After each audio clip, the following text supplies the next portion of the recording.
চারিত্রিক সৌন্দর্য দ্বারা মানুষের ভালোবাসা সম্মান হাসিল করা যায়। ব্যক্তিগত জীবনে দেখা যায় অনেক সৎ চরিত্রের অধিকারীদের চরিত্রে কোমলতা কম থাকে, মেজাজ থাকে কিছুটা কর্কশ, এমন চরিত্র হওয়া উচিত নয়।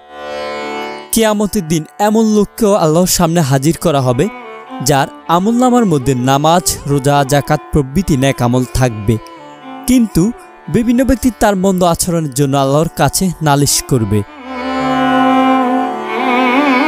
দয়া, নম্রতা, নরম মেজাজ ব্যবহারের মাধ্যমে পরিবার, প্রতিবেশী ও সমাজের মানুষের সাথে হাসি মুখে হাস্যোজ্জ্বল চেহারা নিয়ে মিশতে হবে, তাদের সঙ্গে কোমল আচরণ করতে হবে, আর এসব যেন লোক দেখানো না হয় সেদিকেও খেয়াল রাখতে হবে।